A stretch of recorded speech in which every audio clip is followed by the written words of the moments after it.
Salve tchutchucos, tchutchucas, tudo bom com vocês? Professor Augusto falando, trazendo aqui então mais um assunto da história geral. Lembrando, ainda estamos discutindo a Idade Média Ocidental e a segunda fase, que é a Baixa Idade Média, tá? O que a gente já viu até agora sobre Baixa Idade Média, para vocês se situarem? Nós vimos já os indícios da crise feudal, e nesses indícios da crise feudal, vocês já foram percebendo o quanto o sistema feudal não era um sistema camaleônico. Ele estava muito sujeito às modificações e transformações no campo. Joia? Em seguida, nós estudamos o movimento cruzadista e de tudo, o mais importante a guardar do movimento cruzadista, tchutchucos, são dois aspectos, tá? O primeiro é que foram dois movimentos, o oriental, que é o mais importante, aquele que se desloca para o Oriente Médio para combater os islâmicos ou infiéis, muçulmanos, e o segundo movimento, que foi o ocidental, aconteceu dentro da Europa e teve lá diversas referências, né? Teve, por exemplo, a ideia de combater os heréticos, teve também a luta contra os mouros na Península Ibérica e por aí vai. E o segundo aspecto das cruzadas, tchutchucos, é quando a gente fala das consequências do movimento oriental. E o que a gente pode destacar? A gente pode destacar dentre as consequências aquele contato cultural das duas culturas, dos dois mundos, né? O europeu e o oriental, o cristão e o muçulmano. A gente pode destacar também o que é mais relevante, a reabertura do comércio no Mediterrâneo e os contatos, lógico, comerciais entre o Ocidente e o Oriente. A gente pode destacar também a questão da intolerância religiosa na Europa contra o judeu, contra o muçulmano e por aí vai. Tchutchucos, logo em seguida, a gente trabalhou mais um ponto da Baixa Idade Média, que foi o renascimento comercial e urbano, que vocês viram recentemente comigo, tá? E quando se fala do renascimento comercial e urbano, sempre atentem para o termo renascimento. O correto é reativação, tá? É a reativação das transações comerciais, é a modernização do comércio e da economia através, por exemplo, da moeda, do banco, da criação das associações. Vimos também dentro desse renascimento comercial e urbano a reativação da cidade, né, ou criadas ou reativadas pura e simplesmente, o surgimento das associações importantes para uma cidade e também para a produção, como por exemplo as corporações de ofício e tantas outras coisas. Entenderam? Então agora a gente vai trabalhar mais um assunto dentro dessa Baixa Idade Média que também tem conexão com os assuntos já trabalhados e são até concomitantes, tá? Nesse caso, aula de hoje, formação das monarquias nacionais, e aí vai o detalhe. O que a gente estuda aqui, tchutchucas, é a criação dos primeiros países dentro da Europa. E quando eu falo da criação dos primeiros países, eu falo da centralização política, tá? É a centralização política em torno do rei. Aquele que lá na Alta Idade Média só tinha o poder de direito, mas ele não tinha o poder de fato. Tudo bem? Outra coisa importante, falar das monarquias nacionais, pessoal, é falar de uma evolução das monarquias feudais. É até interessante, porque quando você fala monarquias feudais, você fala daqueles poderes dos senhores feudais dentro dos feudos, tá? Até mesmo os poderes dos reis dentro de uma região, mas como eu disse, só como poder de direito. As monarquias nacionais que a gente estuda aqui, elas fazem uma referência à evolução por conta dessa centralização. O poder se desloca dos senhores feudais, dos nobres, e passa para as mãos do rei. Joia? Outra coisa que vocês têm que lembrar, tenho certeza que muitos já estão lembrando, o ápice da formação das monarquias nacionais acontece lá na Idade Moderna, num assunto que vocês conhecem como absolutismo, tá? Ali vocês vão perceber que as monarquias nacionais vão se transformar em estados nacionais modernos e vão orbitar em torno da figura do rei, que é o monarca absoluto. Boa, boa? E para finalizar, eu tenho que falar que dentre todas as monarquias nacionais que se formam nesse momento, duas não acontecem, tá? A primeira é a Alemanha que aqui nesse caso vocês vão estudar comigo, vai se transvestir na imagem do Sacro Império Romano Germânico, só que não era uma centralização propriamente dita, era uma coisa mais artificial.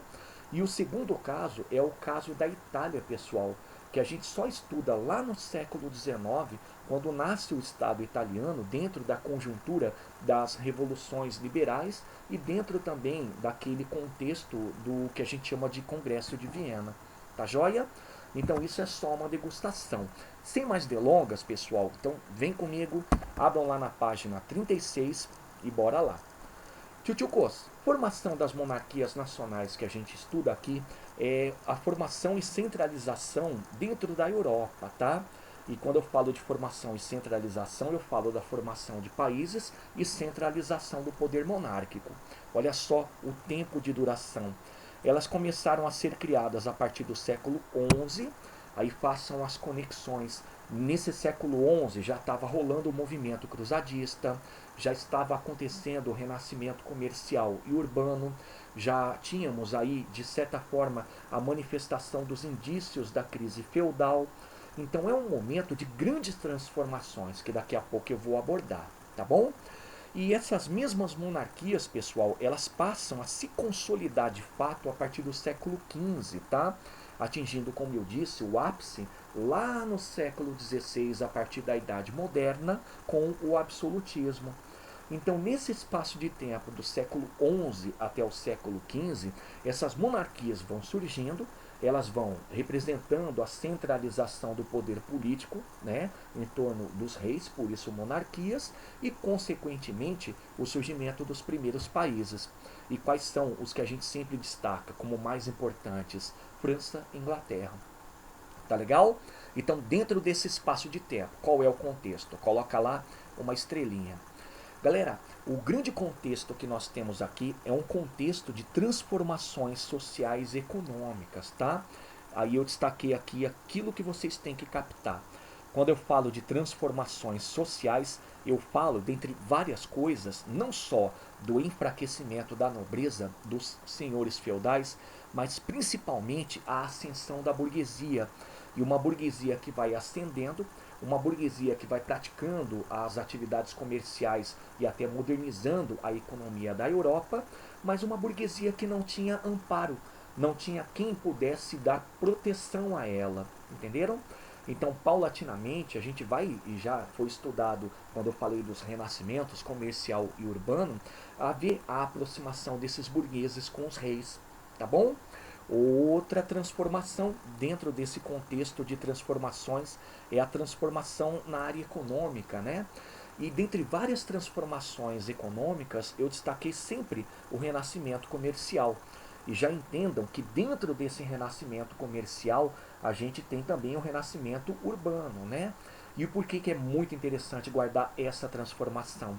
Porque nesse contexto aqui, tchutchucos, que é o contexto da Baixa Idade Média, nós temos a queda do sistema feudal, a partir do momento em que a gente vai entendendo que é um sistema não camaleônico, é um sistema que não se adequa a transformações, a modificações, e por outro lado, o nascedouro de um outro sistema que por enquanto é chamado pré-capitalista.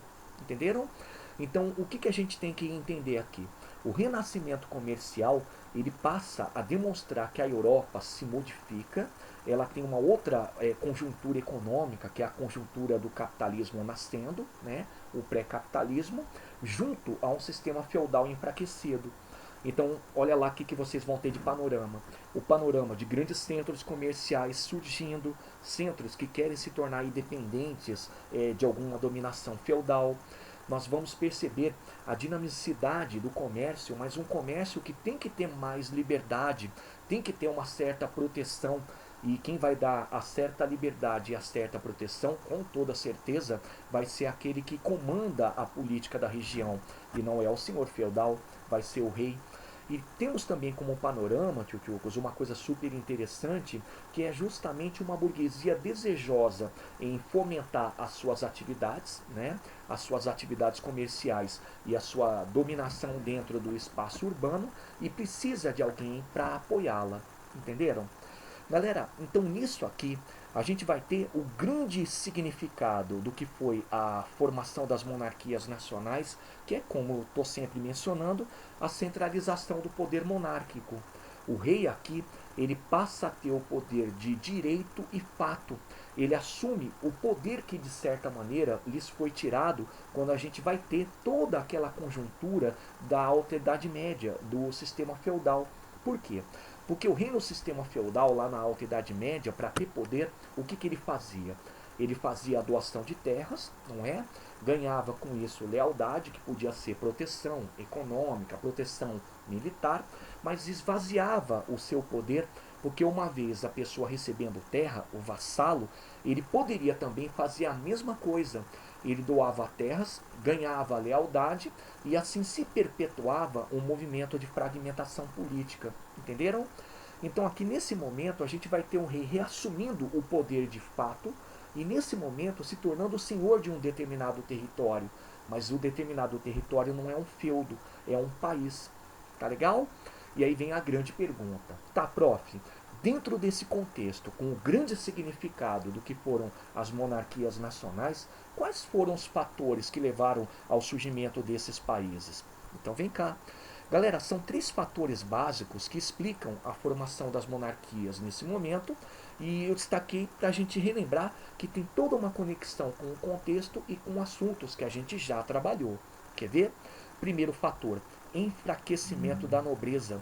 E quando eu falo do enfraquecimento da nobreza, lógico, eu estou falando do enfraquecimento dos senhores feudais. E como é que eles foram enfraquecendo? Tchutchukos, eles foram enfraquecendo já naquela conjuntura dos indícios da crise. Lembram? Tanto é que quando a gente tem a manifestação daquele desnível entre produção e consumo, os senhores feudais passaram a deixar o feudo, a terra, sempre para o primogênito. E os demais, aqueles que não eram primogênitos, tinham que se virar. Se tornavam lá mercenários, se tornavam comerciantes, entravam para a igreja católica. Então esse foi o primeiro momento do enfraquecimento da nobreza. Só que aí veio o segundo momento, que foi vertiginoso. Chega o movimento cruzadista, as cruzadas orientais, elas são muito impulsionadas pela nobreza, por exemplo, mas eu falei para vocês, e vocês vão de lembrar, que não surtiram efeitos práticos para a nobreza, né? Por quê? Porque grande parte dos movimentos cruzadistas orientais não conseguiram chegar até o Oriente para dominar Jerusalém. E nem, quiçá, conseguiram perpetuar aqueles reinos latinos que foram criados. Lembra que eu falei que eles foram muito efêmeros? Eles tiveram curta duração? Então nisso, pessoal, a gente vai ter um enfraquecimento da nobreza, porque ela passa a ser mal recebida dentro do continente europeu, e muitos morreram nas cruzadas, deixando aquele espaço de poder vazio. Entenderam? Agora, tem um terceiro ponto desse enfraquecimento da nobreza que vai fazer conexão direta com o contexto que eu destaquei ali em cima. Tchutchukos, o comércio é reativado, a cidade é reativada e o pré-capitalismo está nascendo, correto? Mas o que eu disse do sistema feudal? Ele estava em crise, ele estava quebrando, né? Então, com a quebra do sistema feudal, a nobreza começa a se enfraquecer economicamente. E nesse momento, quem passa, como vocês sabem, a ascender é a burguesia. Entenderam? Então, primeiro fator, resumão, o enfraquecimento da nobreza é o enfraquecimento dos senhores feudais, é o enfraquecimento do próprio sistema feudal. Joia? Mas olha só esse segundo fator. Nesse segundo fator, pessoal, quando eu falo revoltas, eu falo de 2 delas. As revoltas camponesas, que já começaram de forma tímida, mas muito presente lá com os indícios da crise. Afinal de contas, os camponeses estavam se rebelando contra a exploração feudal, mas vai se acentuar num assunto que a gente ainda vai trabalhar, que foi a crise do século XIV. Lá no século XIV, os camponeses passam a se rebelar cada vez mais de forma contundente, de forma até muito normal para aquele contexto, porque não aguentam mais serem explorados e, ao mesmo tempo, não participarem das transformações do sistema feudal. Então, reparem, quando os camponeses se rebelam, pessoal, eles se tornam um problema. Mas se tornam um problema para quem? para os senhores feudais. Aqueles senhores que estão enfraquecidos, eles temem essas revoltas camponesas, porque quanto mais elas se acentuam, ou quanto mais elas tendem a se acentuar, elas acabam comprometendo a governabilidade de um território. Entenderam? Só que tem uma segunda revolta que eu já discuti com vocês e por isso dá para fazer uma alusão mais clara, que é a revolta dos burgueses. Lembra lá comigo, naquele âmbito que eu discuti com vocês, que é o renascimento comercial e urbano, aí já podem fazer a ligação com o contexto de transformações econômicas. Eu mencionei que quando as cidades eram reativadas ou surgiam, elas eram reativadas e surgiam dentro de um espaço feudal, dentro de um feudo, ou dentro de uma dominação de um senhor feudal. E com o tempo elas passam a se ligar a esses senhores no sentido de obrigação. Elas são submissas e por isso devem pagar impostos, devem prestar juramento de lealdade e com o tempo se torna um problema essa atitude, essa submissão. Então o que os burgueses ou membros da cidade fazem? Fazem os chamados movimentos comunais. Já vou até colocar. Então as revoltas burguesas são os famosos movimentos comunais, movimentos que lutavam contra a dominação feudal. Lembram? Podia ser ou pacífico, o que não era muito comum, ou por guerras, que passava a ser comum. Por quê? Porque os senhores feudais não queriam perder o controle dessas cidades. Afinal de contas, elas passam a ser a grande evidência econômica, sinônimo de riqueza. Entenderam? Então, nesse momento, quanto mais revoltas burguesas aconteciam, ou movimentos comunais, você vê a ligação dos burgueses com os reis. E, mais uma vez, uma acentuação dessa tendência à centralização política. Tá legal? E o último fator, pessoal, a centralização da política em alguns locais passa a ser vista como um sinônimo de harmonia. Por quê? Porque a centralização é aquela que vai combater e suprimir as revoltas, não é? A centralização é aquela que vai garantir direitos a determinados senhores em alguns locais. E a centralização também é aquela que, sobretudo, vai apoiar o nascente sistema econômico desse momento, que é o sistema capitalista. Entenderam? Então reparem que nesse último fator a gente identifica uma certa tendência à centralização, porque ela é bem recebida. Mas cuidado, ela é bem recebida por alguns setores, tá? Principalmente o setor popular e o setor burguês. Entenderam? Tio Cos, então visto isso, já que eu comentei de setores sociais, vamos olhar quem são os interessados e os interesses de cada um deles quanto à centralização da monarquia nacional? Então vem cá. Tio Cos, dois interessados vocês vão circular, tá? O primeiro, lógico, são os reis, aqueles que vão coordenar todo esse processo que a gente está estudando. E o segundo é a burguesia, aquela que apoia a centralização, aquela que precisa que haja essa harmonia para que ela possa executar suas atividades econômicas. Entenderam? A nobreza eu coloquei aqui, mas vocês vão entender assim. Ela foi oposta à centralização política, ela lutou contra durante muito tempo, em muitos locais, para evitar o surgimento das monarquias nacionais, mas com o tempo ela passa a apoiar. Tanto é que quando vocês estudam o auge da formação das monarquias nacionais, lá na Idade Moderna, na figura do monarca absoluto, do absolutismo, você repara que a nobreza está lá, ela está apoiando. Por quê? Porque ela percebe que não tem como lutar contra um movimento que é tendência, um movimento que não tem como frear. Então assim, para vocês entenderem, os reis e a burguesia são os principais interessados nesse processo, joia, eles se aliam, eles fazem com que esse processo aconteça, a nobreza é contra, mas logo em seguida, quando ela percebe que não tem como lutar contra esse movimento, ela passa a apoiar também, tá bom? Então vou começar pelos que nós circulamos, vamos lá? Tio Cos, o primeiro grande interessado nessa centralização só pode ser o rei, por quê? Porque ele almeja poder político, ele almeja ter o poder de fato que não teve durante boa parte da existência do sistema feudal ou da Idade Média, né? Mas ao mesmo tempo, olha só que coisa interessante, os reis eles estão interessadíssimos também em limitar o poder da Igreja Católica. limitar a atuação da Igreja Católica em muitos locais que nós chamamos por enquanto de feudos, tá? E pensem lá, a Igreja Católica, ela atuava nesse momento como? Atuava de forma religiosa, lógico, é o papel dela, mas também atuava de forma política. Muitos membros da nobreza eram membros da Igreja Católica também. E o mais louco, a Igreja Católica, tchutchucos, ela era até dona de terras em muitos locais ali do Sacro Império e, logicamente, na atual Itália. Tá legal? Então, para os reis, era muito importante limitar o poder da igreja para que o poder dele, que é o poder político, pudesse ser hegemônico. E qual a importância da burguesia quando se fala dessa pretensão do rei em aumentar poder e limitar a igreja? Simples. A burguesia seria aquela que financiaria o Estado a ser criado e o rei com esse dinheiro poderia sustentar a burocracia, custear forças armadas, ao mesmo tempo conferir privilégios, se sustentar. Entenderam? Agora, e a burguesia? Galera, a burguesia foi o primeiro setor social a embarcar nessa centralização e apoiar os reis. Por quê? Porque a primeira coisa que ela necessita é a proteção econômica. E quando se fala de proteção econômica, tchutchucos, não é só proteger a atividade comercial, é proteger os frutos da atividade comercial, como por exemplo o lucro e a usura. Reparem assim, o lucro e a usura não eram bem vistos e bem quistos por parte da igreja e da nobreza. Inclusive a igreja, ela no lugar do lucro pregava o preço justo. Lembra? Muito praticado pelas corporações de ofício. Uau! Agora, havia também um problema quanto à usura.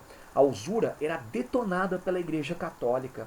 A Igreja Católica achava que quando você faz a prática do empréstimos para cobrar juros, que é a usura, você está explorando um ser humano. Entenderam? A burguesia, ela precisava que alguém protegesse esses dois elementos, por quê?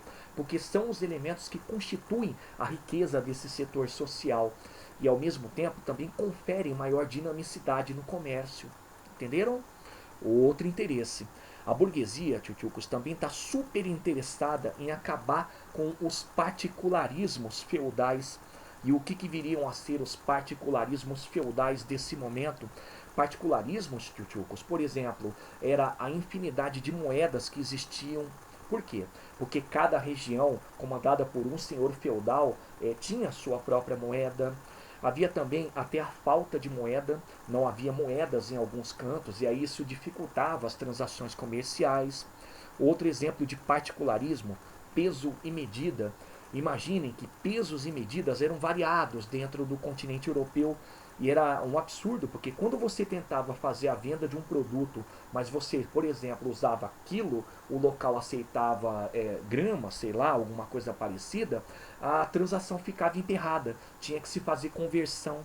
Era pior ainda quando se falava de medida, por quê? Porque a medida também tem relação, tchutchucos, com taxas que se pagava, isso por parte do burguês, lógico, para percorrer uma certa estrada.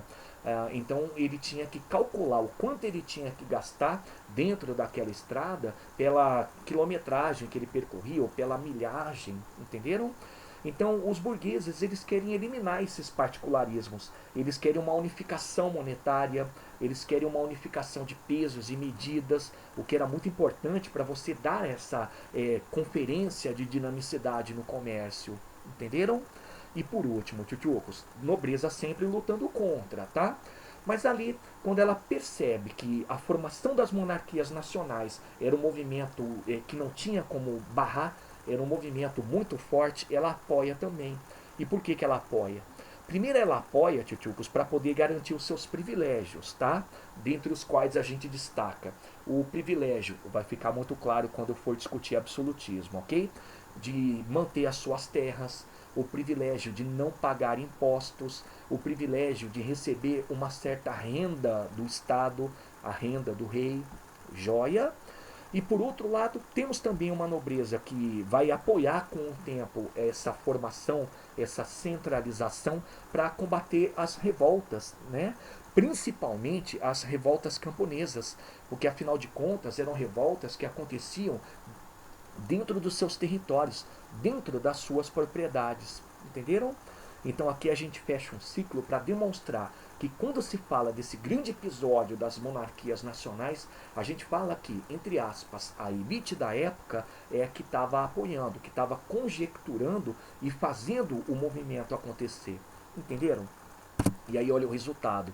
Nascem as monarquias nacionais, joia. Não confundam com monarquias feudais, por favor. Aqui nesse caso, o nome nacionais é muito sugestivo. Nacionais tem a ver com países, né? E de certa maneira, tchutchucos, esses países eles vão ter 5 características muito comuns, tá? 5 características que são intercambiáveis e são características que se manifestam muito no auge da formação dessas monarquias, que é o absolutismo. Dá uma olhada aqui, ó. A primeira característica de uma monarquia nacional, de um país naquela época, era a tendência a uma cultura comum, tá? E o maior exemplo de uma cultura comum é a língua, tá certo? Apesar de existirem dialetos, a língua padrão era uma língua comum, beleza? Outra característica, a unificação monetária. Repare, isso é muito comum hoje em dia, todo país tem a sua própria moeda. Essa é a unificação monetária. Então, naquele momento, os primeiros países eles vão adotando esse critério de unificação, o critério de moeda única e padrão. Joia? Terceira característica, soberania real, o que é muito interessante, porque quando se fala da soberania real, fala-se da soberania do rei em relação às leis, à justiça, à administração. Então aqui vocês percebem que não há a divisão dos 3 poderes. Isso se acentua mais uma vez quando a gente conversa sobre o absolutismo. Entenderam? Quarta característica, a presença de um exército permanente, e esse exército permanente é um exército remunerado, ele não é temporário, ele é até profissional.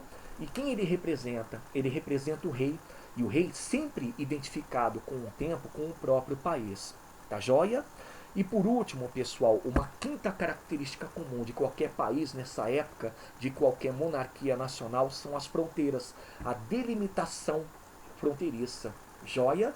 E dentro dessas fronteiras, o idioma comum, a unificação monetária, a soberania do rei, que tem que ser destacado porque é o ponto mais relevante, lógico, e o exército permanente. Entenderam? E aqui eu reforço mais uma vez. Galera, dois países não se formam nessa época, tá? A Alemanha e a Itália. A Alemanha e a Itália só nascem como países, e com esses nomes que eu mencionei e vocês conhecem, no século XIX. Tudo bem? Então, são características que valem para as monarquias nacionais que, de certa maneira, são muito comuns. Entenderam? Tchutchucos, então vamos trabalhar os mais importantes das formações de monarquias desse momento. Então vamos começar pela França. Tchutchucos, França, país interessante. A gente pode falar que a formação da monarquia nessa localidade foi o caso mais significativo. Por que eu falo significativo? Porque o caso francês é um caso em que vai acontecer a formação de uma monarquia com um poder de direito e fato, como um mando figurino, tá? É uma centralização completa. E olha só que coisa bacana. Tudo começou a partir da dinastia Capetingia, dinastia essa que assumiu logo depois da dinastia Carolíngia, tchutchucos, entre os séculos 10 e 11, tá? Portanto, é a dinastia que assume logo no começo da Baixa Idade Média. Joia? E aí vai uma curiosidade, porque o nome Capetingia, porque o duque francês que começou essa dinastia era chamado Hugo Capeto. E ele assumiu porque era comandante da atual região de Paris, que era talvez um dos feudos mais importantes daquele momento. Tá legal? Tchutchucos, é uma formação complicada porque durante todo o processo de enaltecimento da figura do rei e da tentativa de centralização política, a França sempre encontrou a oposição da Igreja Católica.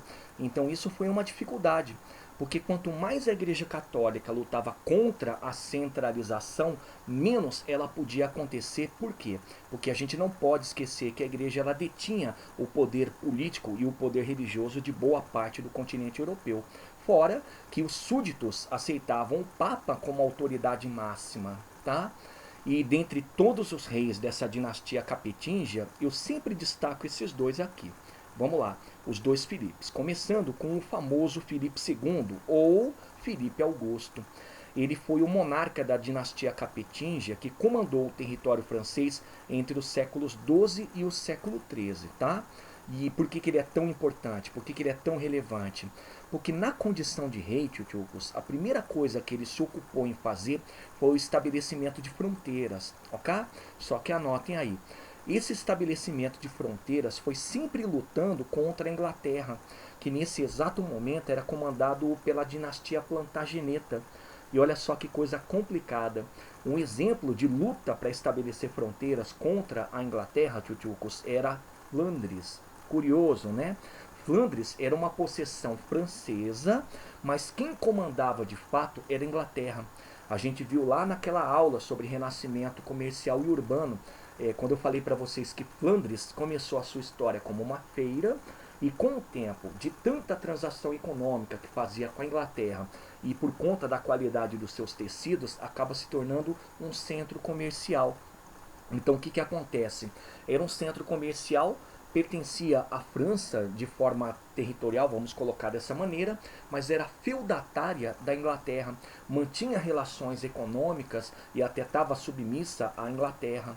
Então ele lutou contra a dinastia Plantageneta para consolidar a fronteira francesa, principalmente tentando garantir o controle desse território, tá bom? Outra coisa que ele faz, ele é o responsável pela constituição do Exército Permanente Francês. Exército, como eu disse, profissional, exército remunerado, e esse exército era o exército que lutava com o rei pela França, mas pura e simplesmente era uma exemplificação, o braço armado da centralização política. Beleza? E para finalizar, tio Cos, olha só que coisa importantíssima, já podem circular. Ele foi o responsável pela sistematização do sistema tributário e do sistema judiciário. Por exemplo, no caso do sistema tributário, ele estabelece os famosos impostos, eram utilizados para o entesouramento, né? Para a arrecadação do dinheiro para o Tesouro Real, para a França. Joia? E quando se fala do sistema judiciário, Tchutchukos, fala-se da centralização da justiça. É aqui que, por exemplo, ele constitui funcionários como chamados bailios e senescais para percorrerem todos os territórios do que a França representa na época e passar a autoridade do rei, de passar a autoridade dessa centralização que estava acontecendo. Então o sistema judiciário era um sistema feito por funcionários do rei. Aqui você já tem uma centralização das leis, da justiça, tá bom? Tchutchuco, só que é o outro rei da dinastia Capetinga que a gente mais conversa sobre, a gente mais destaca. Já peço até para vocês colocarem a famosa estrela, é Filipe IV, ou também chamado Filipe o Belo. Molecada, Filipe o Belo, ele foi o rei da França entre o século 13 e 14, tá? Ele já assumiu numa condição super complicada, por quê? Ele veio logo depois de um grande rei daquela época, que é o Luís IX, o rei inclusive, que foi o grande responsável pela consolidação das leis francesas em torno do rei, em torno do Estado, e também assumiu numa conjuntura de continuação das lutas entre a França e a Inglaterra. Grande parte dessa continuidade das lutas tem a ver de novo com Flandres, tá? Então ele assume um estado falido, ele assume também um estado que precisava de um rei que fosse muito maior do que foi o anterior, e agora, Tchutchukos, ele precisava levar adiante o processo de centralização. E olha só, mais um complicativo do governo dele. Ele vai ser o monarca que vai entrar em conflitos com a Igreja Católica. E está no singular porque o grande conflito que ele vai ter contra a Igreja Católica é que ele obriga os membros a pagarem impostos. Interessante, né? Ele precisava fazer com que a igreja pagasse impostos, primeiro para poder arrecadar o dinheiro que faltava. Afinal de contas, a França estava em crise. Ela ainda estava gastando na luta contra os plantagenetas. E por outro lado, ele também precisava fazer essa cobrança para submeter a autoridade da igreja à autoridade dele, para submeter a igreja católica dentro da França. E o auge desse conflito, pessoal, vai ser o que mais tarde eu vou conversar com vocês, chama-se Cativeiro de Avignon, tá bom? Mas olha só que coisa complicada. para poder chacoalhar os pilares da Igreja Católica e demonstrar que ele era a autoridade máxima dentro da França, o rei passou a combater os templários. É aqui que acontece a execução do maior e mais importante líder da Ordem dos Templários, que é Jacques de Molay. Tá bom? Outro ponto importante. Galera, ele foi o que nós chamamos de rei consolidador. Ele criou, meio que para justificar essa luta que ele estava tendo para centralizar o poder, um órgão chamado Estados Gerais. E o que são os Estados Gerais? Que era um órgão, tá? É no singular, mas fala-se no plural. Era uma espécie de parlamento. Era um parlamento consultivo. Então, toda vez que ele tinha que tomar alguma atitude, e ele sabia que aquela atitude podia ser deveras complicada, ele convocava os Estados Gerais, ele convocava esse parlamento. E aí é que está o detalhe. Os componentes desse parlamento, na sua grande maioria, eram nobres, tá? Eram burgueses também, mas na grande maioria eram nobres. Ele estava tentando justificar a presença dele como rei a partir da consulta feita a esse setor social também. Tá legal? E olha só o que gerou. Gerou uma ampliação do poder dele. E nesse momento, tchutchucos, meio que para tentar fazer essa finalização do poder da Igreja Católica em território francês, ele passou a influenciar o papado. Olha que coisa curiosa. Nessa época morreu Bonifácio VIII. O Bonifácio VIII foi aquele papa que sofreu com essa cobrança de impostos dentro da França. E aí, quando houve a escolha do seguinte, que era o Papa Clemente V, ele conseguiu manipular de tal forma a eleição desse Clemente V, que ele conseguiu fazer com que o cara fosse eleito de forma unânime, e aí vai o detalhe, ele era francês, e conseguiu também fazer com que esse novo Papa pudesse mudar a capital da igreja de Roma para Avignon, uma cidadezinha que fica no sul da França. É aí que nasce, durante 70 anos, uma coisa chamada Cativeiro de Avignon. O que é Cativeiro de Avignon? São os 70 anos em que o Papa não ficava em Roma, o Papa ficava em Avignon, ou Avignon, ou seja, ficava na França, tá? A coisa foi tão séria, foi tão dramática, pessoal, que o restante da Europa passou a atacar o Filipe, passou a dizer que ele estava fazendo uma manipulação da religiosidade, ele estava manipulando a Igreja Católica. Então, depois de 70 anos, lá por volta do ano de 1378, a Europa passou a fazer a eleição de um Papa paralelo. Olha que dramático. Entre 1378 e 1415, a Europa teve dois papas, tá? Um ficava em Avignon, França, e o outro ficava em Roma. Entenderam? Então esse episódio, que é o episódio do papado paralelo, já peço para vocês anotarem, é chamado Cisma do Ocidente. Tá legal? Cisma do Ocidente. O fator que levou, lembrem-se, a esse cisma do Ocidente é o cativeiro de Avignon. É essa nova localidade para a sede da Igreja Católica imposta pelo Filipe IV, Filipe o Belo. Entenderam? Tchutchucos, então olha só que coisa legal. Tanto Filipe Augusto como Filipe o Belo, eles foram os responsáveis pela centralização política e cada qual foi o que colocou um tijolo nessa grande parede, que é a parede da monarquia nacional. No final das contas, lá por volta do século XIV, a monarquia francesa já tinha estabelecido fronteiras, já tinha um exército permanente, já tinha a soberania real em cima da tributação e do judiciário, já tinha diminuído o poder da Igreja Católica, constituído uma espécie de um parlamento, beleza? Só que nem tudo são flores, né? Tchutchucos, o auge da formação da França foi, infelizmente, depois de uma guerra que a gente ainda vai discutir, quando formos trabalhar a crise do século XIV, que é a Guerra dos 100 Anos, tá? Já anotem, a Guerra dos 100 Anos, pessoal, ela terminou no século XV. Então foi no século XV que nós tivemos a consolidação dessa formação das monarquias nacionais. E por que foi trágico? Porque foi um conflito que durou 116 anos, mais uma vez envolvendo França e Inglaterra, mas foi um conflito que, além de ter matado muita gente, e quando eu falo gente, eu falo em especial os camponeses, né, o tipo mais pobre, também enfraqueceu a nobreza. E a vitória foi francesa. Sendo assim, com o enfraquecimento da nobreza e a vitória francesa, o rei soube evidenciar o seu poder.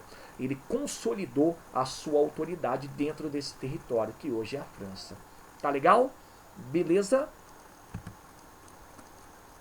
Então vamos olhar o nosso segundo caso, Tchutchukos, o caso inglês, o caso da Inglaterra. Tchutchukos, Inglaterra, muito cuidado, tá? A Inglaterra, ela teve a formação da sua monarquia nacional como o caso mais singular. Eu vou falar bem devagar, tá? Significa que aqui na Inglaterra, o rei, ele mantinha o poder de direito, mas ele continuava não tendo o poder de fato, tá bom? A gente vai perceber que é um caso singular de novo, porque quando você lembra do rei centralizando o poder, você lembra que ele concentra o poder de direito e fato, ok? Na Inglaterra, isso não acontece a não ser a partir da Idade Moderna com o absolutismo. Entenderam? Então vou repetir. Aqui na Inglaterra o caso é singular, vou até abreviar, porque o rei ele tem poder de direito, mas ele não vai ter o poder de fato. O poder de fato só é obtido lá na frente na Idade Moderna. Boa, boa? Como é que tudo começou?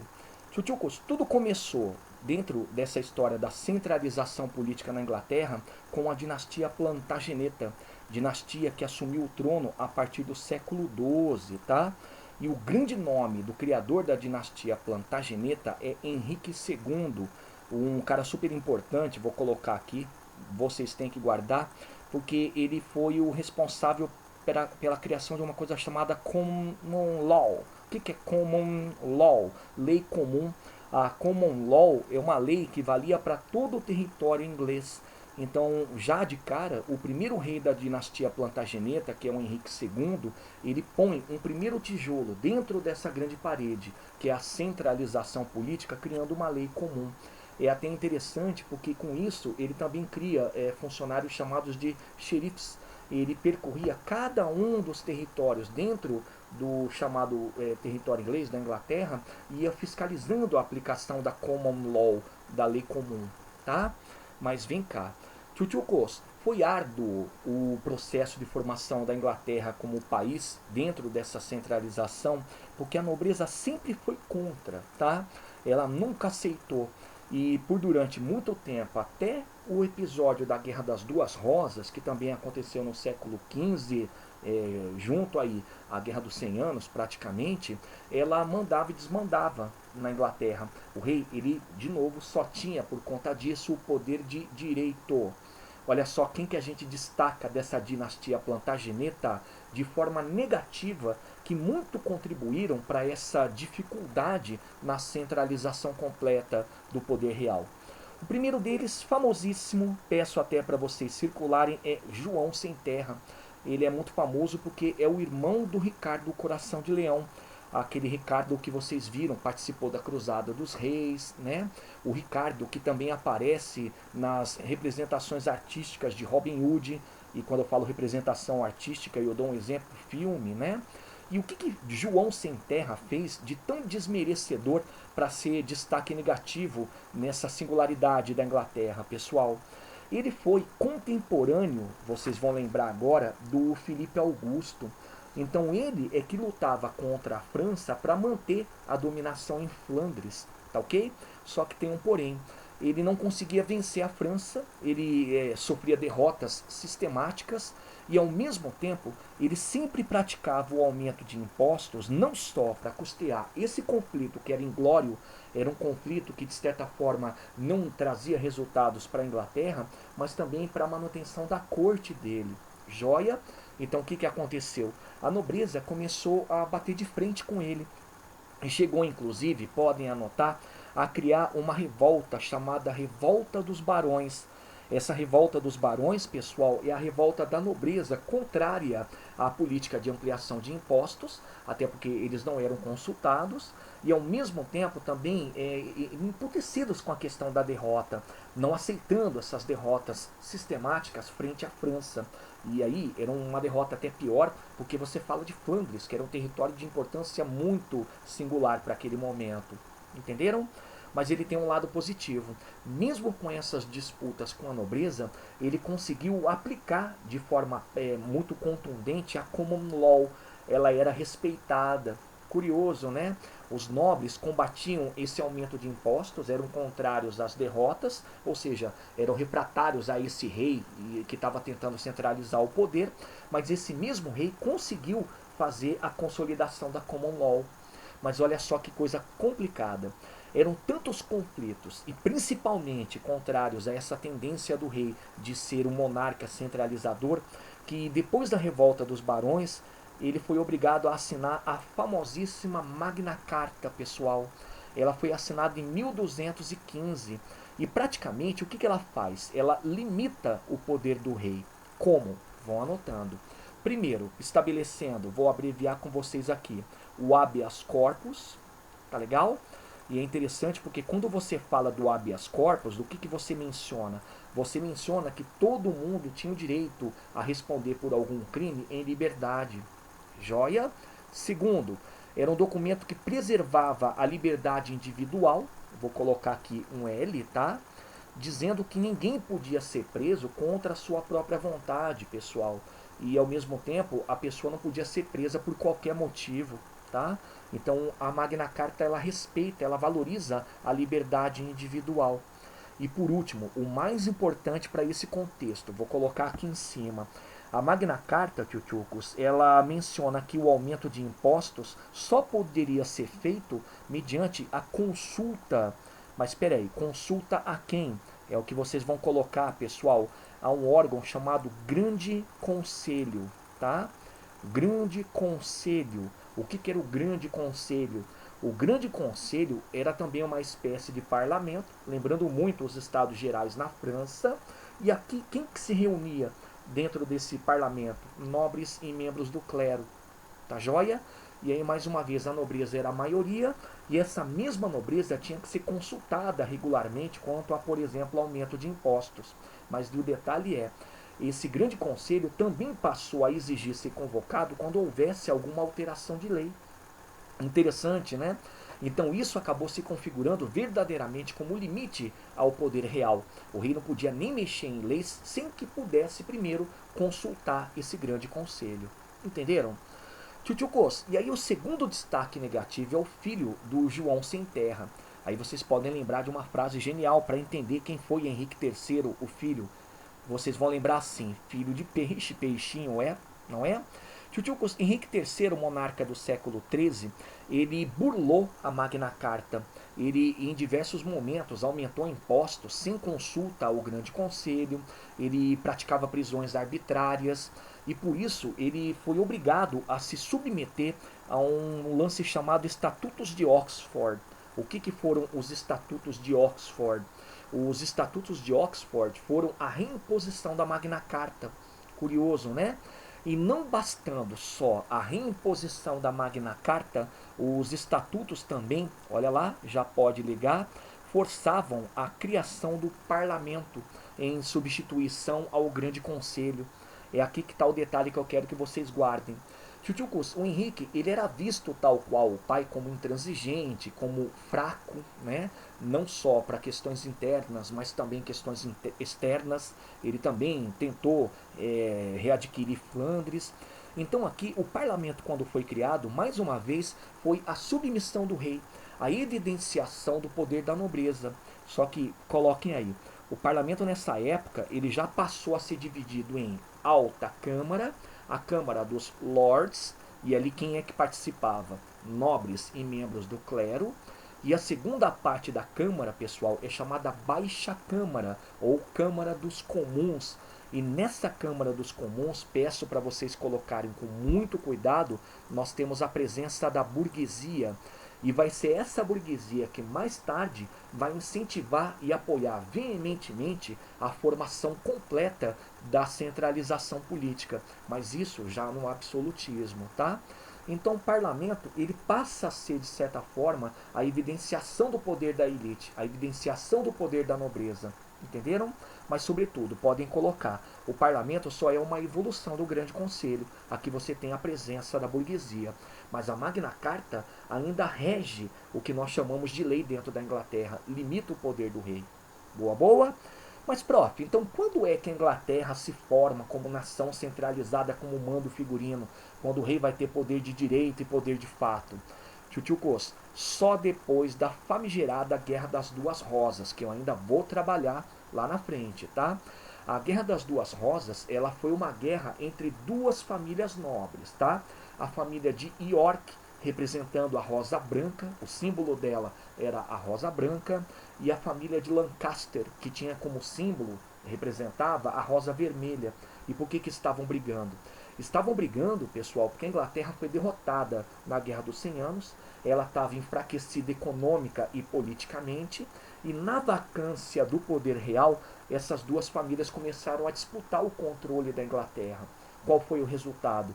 Houve um casamento entre membros das duas famílias, e o casamento dos membros da família de York mais Lancaster gerou a dinastia Tudor. E essa é uma outra história. Tá legal? Galera, a aula está ficando muito longa, então vamos fazer o seguinte: na semana que vem eu vou continuar essa história da formação das monarquias nacionais, falando sobre o quê? Falando sobre o Sacro Império Romano Germânico e relembrando Portugal, tá? E já começo a embutir também o último conteúdo desse grande momento que é a Baixa Idade Média e de toda a Idade Média Ocidental, trabalhando a crise do século XIV, tá bom? Então paro por aqui, forte abraço, estudem, qualquer problema me procurem e até a próxima. Joia? Então tchau, tchau.